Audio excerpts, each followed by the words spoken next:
नमस्कार दोस्तों, मैं विकास भोजवाल आपके सामने एक नया सेशन लेकर आया हूँ। क्या है यूक्रेन और रूस विवाद?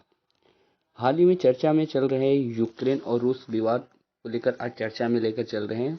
लगातार 12 से 13 दिनों में युद्ध चल रहे हैं। यूक्रेन और रसिया का विवाद क्या है, क्यों हो रहा है, क्यों यूक्रेन पर रूस कब्जा करना चाहता है? इसके पीछे के जानने के लिए हमको इतिहास जानना पड़ेगा और मैप्स के माध्यम से समझना पड़ेगा। आइए देखते हैं क्यों रूस यूक्रेन पर लगातार बमबारी कर रहा है और लगातार इसको कब्जा करने चलता है। आइए इससे पहले इसके इतिहास को जानना होगा कि क्यों ऐसा होना है।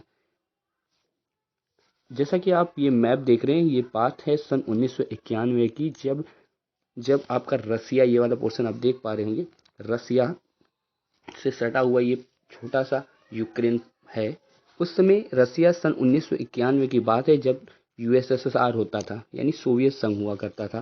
तो सोवियत संघ जब हुआ करता था, तो सोवियत संघ की बात बता रहा हूँ कि ये सोवियत संघ जब हुआ करता था, उसमें ये सोवियत संघ 1991 में 15 भागों में क्या हो गए थे, विभक्त हो गए थे।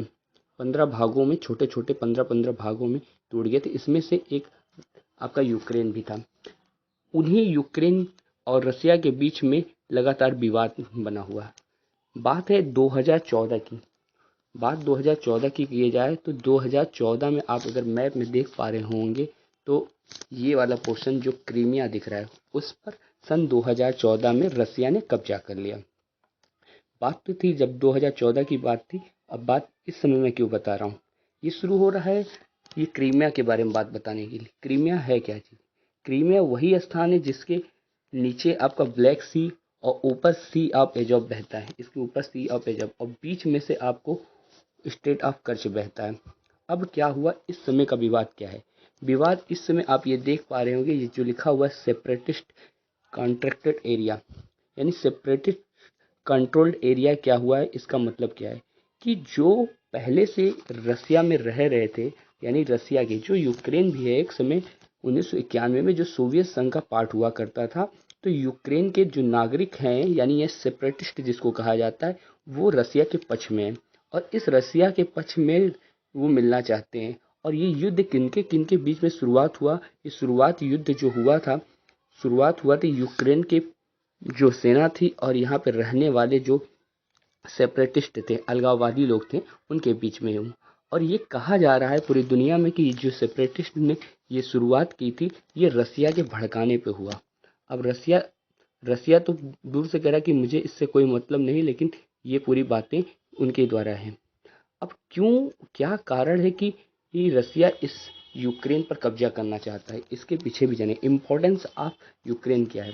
क्योंकि आप जैसे कि आप देख पा रहे हो मैप में, बहुत अच्छे से ये देख पा रहे हैं ये वाला पोर्शन, तो आपको मैं इस पोर्शन के बारे में बताना चाहता हूँ कि यूक्रेन जो है विभिन्न प्रकार के नेचुरल गैस संसाधनों से भरा हुआ है। यहाँ पर बहुत सारी प्राकृतिक गैसों का भंडार है और उस प्राकृतिक गैसों का भंडार होने के कारण रसिया का निगाह पूरा इस यूक्रेन पर बना रहता है।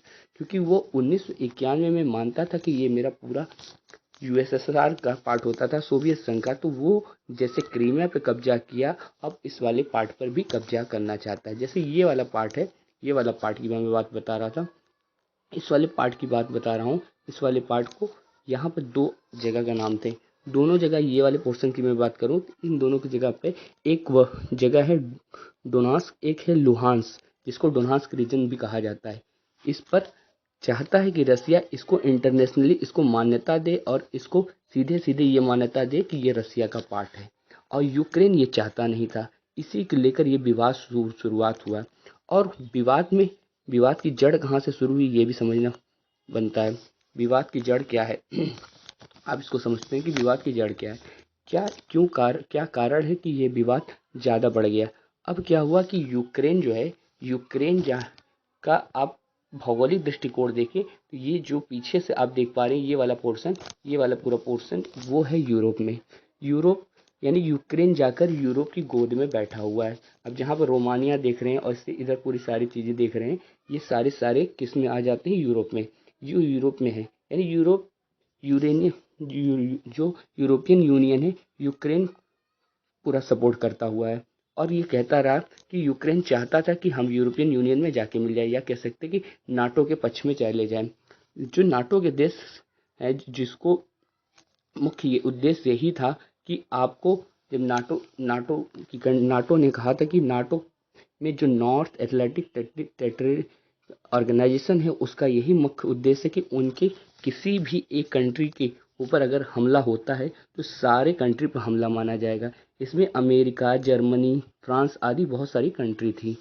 अब वो उन्होंने तो पूर्ण रूप से कहा था कि यूक्रेन को हम इस पे विवाद में बचाएंगे, लेकिन कोई डायरेक्ट सामने नहीं आ पा रहा है। अब रसिया न घर का हुआ न घाट का, वो सीधे सीधे रसिया से दो दो हाथ कर रहा है और लगातार उस पर रसिया बमबारी करके यूक्रेन पर कब्जा करते जा रहा है।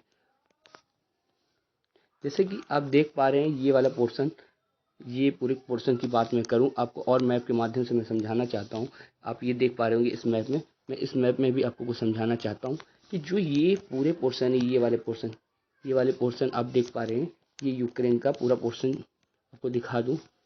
ये वाला पोर्शन, यहाँ से आपका नेचुरल गैस निकलते थे, यहाँ क्रीमिया से समझ लीजिए नेचुरल गैस निकलते थे, और इस नेचुरल गैस से निकलते हुए यहाँ से होकर भूमध्य सागर से होकर ये जो नाटो देशों में जाते थे। लेकिन ये रसिया क्या चाहता था कि रसिया चाहता था कि यूक्रेन पर उसका पूरा प्रभुत्व हो और ये जाकर नाटो से न मिले। और नाटो, जबकि नाटो चाहती थी कि इन पर जो गैस के भंडार हो उसको आसानी से हम लोगों को मिलते रहे, इसीलिए ये यूक्रेन नाटो में शामिल भी होना चाहता था, लेकिन न शामिल नहीं हो सका। और इस पर रसिया का एक ही मकसद है, रसिया ये चाहता था, रसिया युद्ध नहीं करना चाहता था। रसिया ने युद्ध करने के लिए क्या कहा कि अगर ये मान ले कि जो ये वाला पोर्शन है लुहांस और डोनस पर, ये इंटरनेशनली इसको बोल दिया जाए कि यह रसिया का पार्ट है, यह किसका पार्ट है, रसिया का पार्ट है, तो इस पर पूरी बात खत्म हो जाए और ये जाकर यूक्रेन नाटो में मिलना, शामिल होने से बंद कर दे। इसी पर युद्ध विराम हो सकता है। लेकिन यूक्रेन इस लोहांस और डोनास पर इंटरनेशनली इसको मान्यता नहीं देना चाहता और कह रहा है कि ये पूरा पूरा मेरा इस पर अधिकार होगा, इस पर पूरा पूरा इस वाले पोर्शन पर अधिकार होना चाहिए। तो मैं आपको मैप के माध्यम से पूरी पूरी बातें क्लियर करना चाहता हूँ। ये लड़ाई वर्चस्व की लड़ाई है। ये लड़ाई अभी तक क्लियर नहीं हो पाएगी, अभी तक ये युद्ध परिणाम चलता जा रहा है। न तो रसिया इसके पीछे चल रहा है, न तो यूक्रेन मान रहा है। यूक्रेन के जो राष्ट्रपति हैं जेलेस्की और ये रसिया के जो राष्ट्रपति हैं आपके पुतिन, दोनों वर्चस्व की लड़ाई लड़ रहे हैं। इसमें नाटो देश ना शामिल होकर केवल अपनी सेनाएं भेज रहे हैं और डायरेक्ट युद्ध नहीं कर रहे। खाली क्या किया जा रहा है, इसमें नाटो कह रही है कि मैं इस पर आपको फंडिंग रोक सकता हूँ, या कह सकता हूँ इस पर कई सारे बैन कर सकता हूँ, लेकिन डायरेक्ट अपनी सेनाओं को नहीं रोक सकता है। इसलिए पूरा विवाद होता ही जा रहा है।